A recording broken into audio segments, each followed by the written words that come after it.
Hey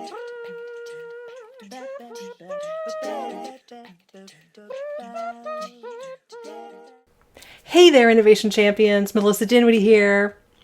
So you may know that I am an improviser. I perform improv on stage, and last Saturday, my improv team took the stage for the 7th time in 12 weeks. So every other week, we have gone on stage, and it's the same thing every time. We walk out with nothing. We have no script. We have no idea what the story is going to be, what characters we're going to be playing, or what songs we're about to make up on the spot. I should hate this because I am not a natural improviser, full confession. I'm a planner. I like scripts. I like to have contingency plans for the scripts. And if you've ever sat across from me in a strategy meeting, you know I like to see 3 moves ahead before I commit to move 1.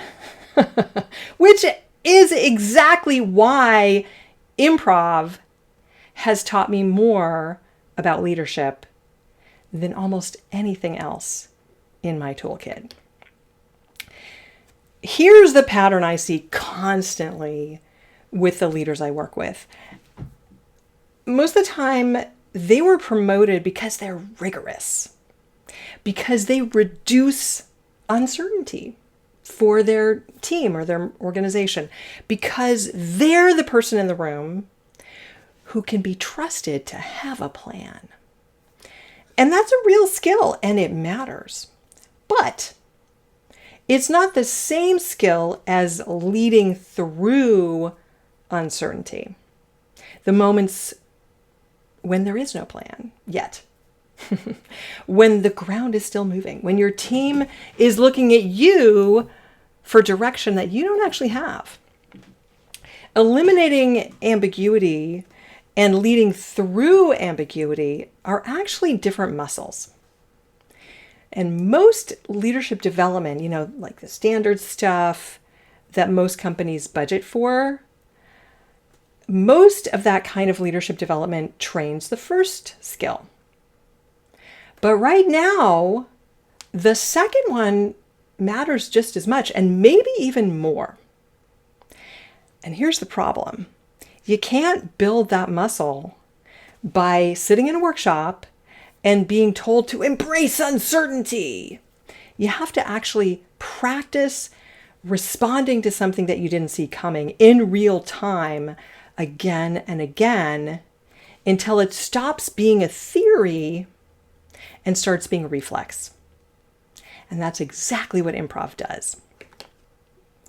In improv, there's a moment that every performer faces. I would say they eventually face it, but actually they face it all the time.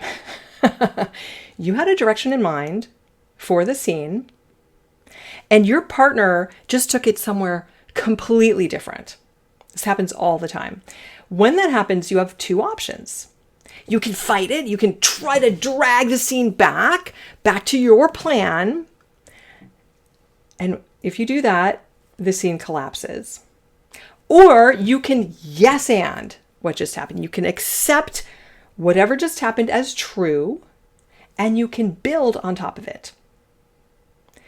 The scenes that work are never the ones where someone successfully executed their original plan. They're the ones where someone let go of the plan fast enough to build something better with what was actually in front of them.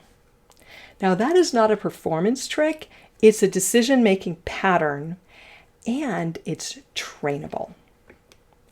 So here's something that you can try today. It's called Improv the Process. This is experiment number 43 from Innovation at Work, my book, and it's one of the fastest ways that I know to build that muscle on a real team with a real problem in under 15 minutes. So here's the experiment. Pick one recurring process that your team complains about. Maybe it's a status meeting or a handoff or a review cycle, whatever, anything that's gone stale. Set a 10-minute timer And then using yes and thinking, improvise a version 2.0 of that process out loud as a group. Now, no one is allowed to say, oh, that won't work. Only, yes, and here's how we'd handle that. So why this works is this constraint is the point.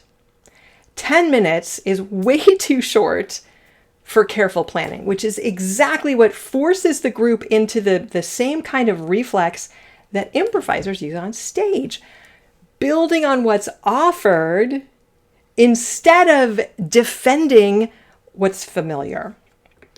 So here's what to watch for. Your most analytical team members will often be better at this than your self-described creative ones. This isn't about creativity as a personality trait. It's about giving rigorous thinkers a structure where rapid iteration feels safe instead of reckless. Run the old process and the new one side by side for a week, and then compare. Here's what this actually builds. None of this is about becoming, less rigorous or less analytical or more go with the flow.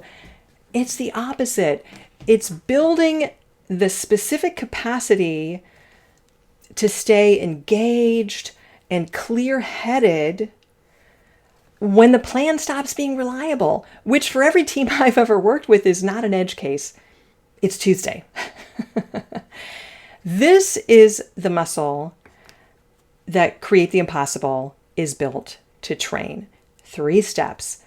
Down at the bottom there, step number 1 is play hard. Treat the ambiguity as something to work with, not something to work around.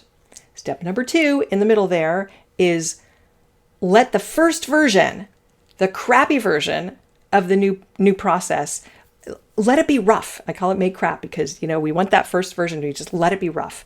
And then step number 3 at the top, compare, adjust, and move on. Now, I've also started having quiet, unscripted conversations with senior leaders who've actually led through real ambiguity, not just growth, but genuine uncertainty for something new that I'm building. But more on that soon. Now, if you want to try this with your own team, as I said, it's experiment number 43 in Innovation at Work. Grab a copy. You can scan that QR code. You can use the link. It's down below as well. It'll take you 15 minutes to run. Innovationatworkbook.com will get you there. And you can also get a special leadership edition, which is available only on my website, which includes an exclusive 5-part Innovation Leaders Edge video series. It's everything you need to run your first micro experiment, get leadership buy-in, and build lasting innovation culture.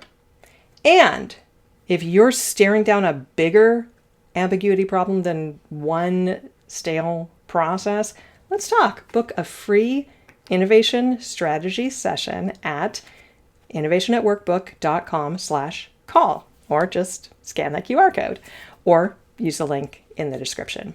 And if this was useful, hit like, subscribe, and ring the bell so you don't miss the next one. Until next time, stay curious, stay playful, and keep creating the impossible. Ciao.